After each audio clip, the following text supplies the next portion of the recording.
Hello everyone, कैसे हैं आप सब और क्या हाल समाचार हैं आपके। देखिए फाइनली आज आपका इंडियन मार्केट भी खुल गया और मार्केट गिरकर भी बंद हो गया। जो कल संडे तक आप लोग पैनिक ले रहे थे और जिसके रिगार्डिंग मैंने वीडियो बनाकर आप लोगों को कहा भी था कि मार्केट निगेटिव रहेगा, बट स्टिल पैनिक नहीं लेना है। और फिर से वीडियो शुरू करने से पहले मैं यही बोलूंगा कि पैनिक नहीं लेना है।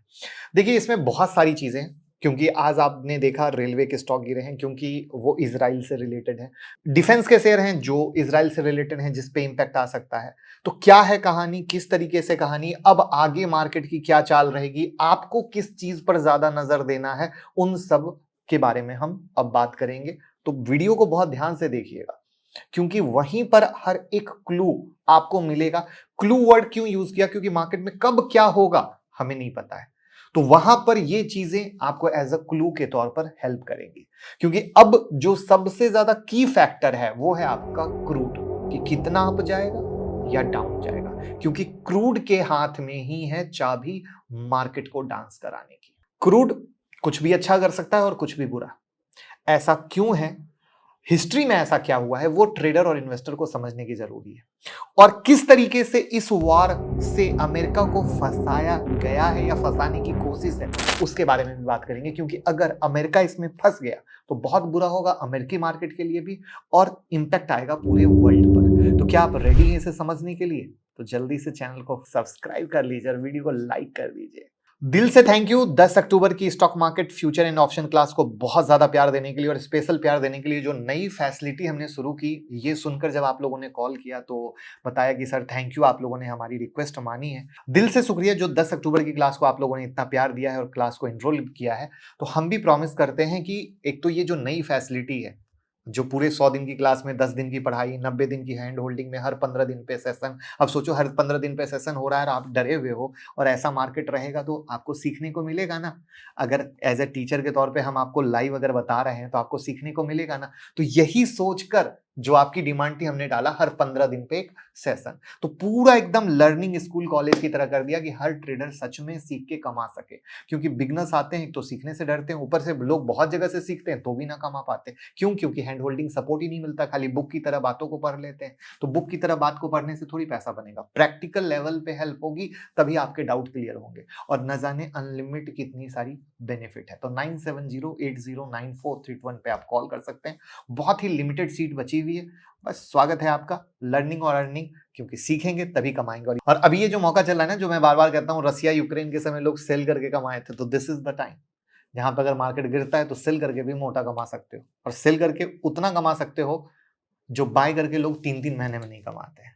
तो बस कॉल कीजिए और टीम से बात कीजिए। पहले तो एक सवाल, आपको क्या लगता है यहां से मार्केट कितना गिरेगा? 5%, 10%, 15%? कमेंट में जरूर बताइए। देखते हैं आप कितने पैनिक हैं। आपके पैनिक का पैरामीटर इसी से पता चलेगा।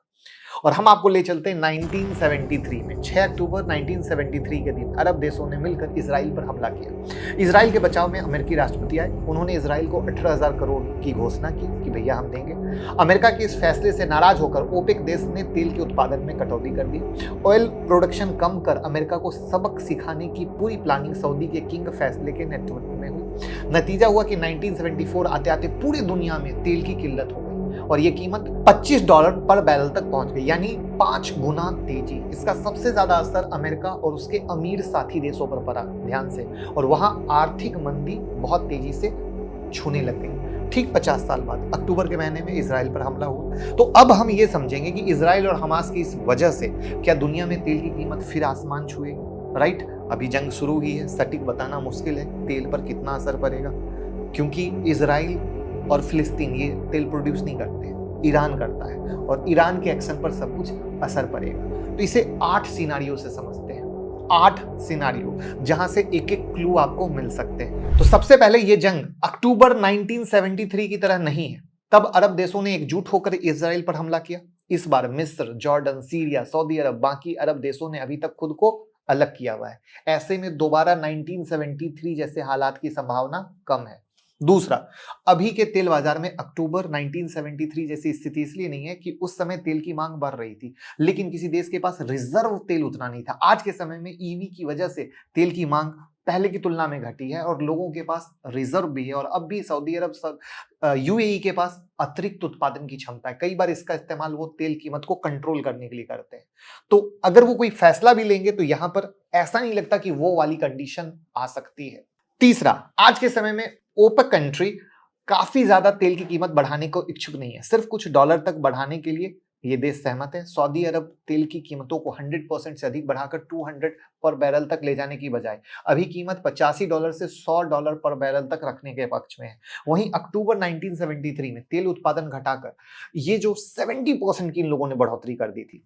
चौथा पॉइंट, ये जो जंग हो रहा है इसका आसार 2023-24 में तेल बाजार पर पड़ सकता है। सबसे ज्यादा असर तब दिखेगा जब ईरान की सीधी एंट्री होगी। 2019 में यमन के हुती विद्रोहियों ने सऊदी की तेल प्रोडक्शन फैसिलिटीज पर हमला कर दिया था। इसमें ईरान का हाथ था।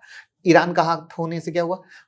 दुनिया के तेल सप्लाई पर, चेन पर असर पड़ा। एक बार फिर अगर इजराइल किसी तरीके से खुद पर हुए हमले का जिम्मेदार ईरान को ठहराता है तो फिर दूसरे संगठनों के जरिए ऑयल फैसिलिटीज पर हमले करवाकर मार्केट को प्रभावित करने की कोशिश की जा सकती है। पांचवा, रूस यूक्रेन की वजह से अमेरिकी पाबंदी के बावजूद ईरान ने दुनिया भर में तेल सप्लाई की। दुनिया में तेल की कीमत ज्यादा न बढ़े, इसके लिए अमेरिका ने जानबूझकर इस ओर ध्यान नहीं दिया। परिणाम हुआ, ईरान का तेल उत्पादन 7 लाख बैरल पर डे बढ़ा। अब एक बार फिर अमेरिका ईरान के तेल खरीदने बेचने पर रोक लगाता है तो दुनिया में तेल की कीमत $100 पर बैरल तक जा सकती है।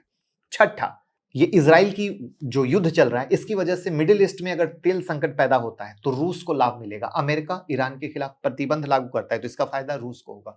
रूस एक बार फिर से ओपेक प्लस कंट्री के साथ मिलकर दुनिया में तेल की कीमत बढ़ाकर लाभ कमाने की कोशिश कर सकता है। अमेरिका के ईरानी तेल निर्यात पर एक्शन नहीं लेने की वजह एक यह भी है कि इससे रूस को सबसे ज्यादा नुकसान होता है। मतलब साफ है कि इस जंग की वजह से ईरान पर एक्शन लेते ही तेल की कीमत बढ़ना तय है। सातवां, सऊदी अरब और इजराइल के बीच अमेरिका के जरिए एक बड़ी डील होने वाली थी। माना जा रहा था इस डील के बाद सऊदी अरब इजराइल को एक देश पर मान्यता देने वाला था। इससे पहले ही हमास ने हमला कर दिया। भले ही सऊदी अरब हमास से नाराज है लेकिन सऊदी के लोग अभी भी 1973 की तरफ फिलिस्तीन की तरफ झुकाव रखते हैं। ऐसे में घरेलू राजनीति की वजह से सऊदी कोई एक्शन लेता है तो तेल के प्राइस पर डायरेक्ट इंपैक्ट होगा। इससे तेल की कीमत $100 तक जा सकती है। 1973 जैसे हालात, आठवां पॉइंट बता रहा हूं, 1973 जैसे पॉइंट इसलिए नहीं बनेंगे क्योंकि अमेरिका के पास काफी ज्यादा रिजर्व ऑयल है। अमेरिका अपने रिजर्व ऑयल को बाजार में पंप करना शुरू कर देगा। हालांकि इसके बावजूद ईरान के किसी फैसले से तेल की कीमत बढ़ सकती है। इसकी एक वजह यह है कि रूस यूक्रेन के बाद अमेरिका के पास रिजर्व तेल भंडार 40 साल में सबसे लोअर लेवल पर पहुंच गया है। फिर भी अमेरिका के पास ऐसे संकट से निपटने के लिए तेल है। और मैंने जैसा कि बताया, इजराइल, हमास ये सब तेल प्रोड्यूसर नहीं है, ईरान है। इस बात को याद रखिएगा। तो दरअसल अगर ये लड़ाई आगे बढ़ती है और ईरान डायरेक्ट आता है तो ग्लोबल सप्लाई चेन पर असर होगा। और ईरान हमास को समर्थन करता है और ईरान के युद्ध में आता है तो ग्लोबल मार्केट में 3% सप्लाई गिरेगी। ईरान दुनिया का 5वां सबसे बड़ा तेल एक्सपोर्टर है और अमेरिका ने प्रतिबंध लगाया था, बाद में ढील दी थी। ईरान पर अमेरिका ने प्रतिबंध लगाया था, उसके बाद में ढील भी दी थी, जो मैंने शुरू में आपके साथ जिक्र किया था। इसके बाद ईरान से क्रूड का निर्यात बढ़ने लगा। ईरान से करीब 17 लाख बैरल रोजाना से अधिक निर्यात हो गया, यानी एक्सपोर्ट। लेकिन अब इस घटनाक्रम के बाद मार्केट को आशंका है कि ईरान खुले तौर पर हमास के समर्थन में आता है तो उस पर क्या लगेगा? दोबारा से प्रतिबंध। और दोबारा से प्रतिबंध लगा तो क्या होगा? ग्लोबल मार्केट में सप्लाई क्रूड की कम हो जाएगी। अब यहां पर एक चीज और बताता हूं, बहुत सारी चीजें आपने देखी लेकिन एक पॉइंट और समझिए कि बिग वॉर के समय मार्केट कैसे परफॉर्म करता है। क्योंकि थोड़ी चीजें डराने वाली हो गई तो थोड़ी स्माइल आने वाली चीजें होनी चाहिए ना, तभी तो आपको पूरी पिक्चर देखने को मिलेगी। तो यहां पर मेरे पास एक डेटा है। ये जो गल्फ वार हुआ था ना 1990-91 में, तो वॉर से पहले सेंसेक्स था 1099 और वॉर के बाद 1256, 11.5% का रिटर्न। फिलिस्तीन और इजराइल में बहुत सारी वॉर की, संघर्ष की न्यूज आपको आती रही। 2014 में ये जो संघर्ष की कहानी थी, उससे पहले सेंसेक्स था 21,143, उसके बाद जो जर्नी हुई सेंसेक्स की 27,396।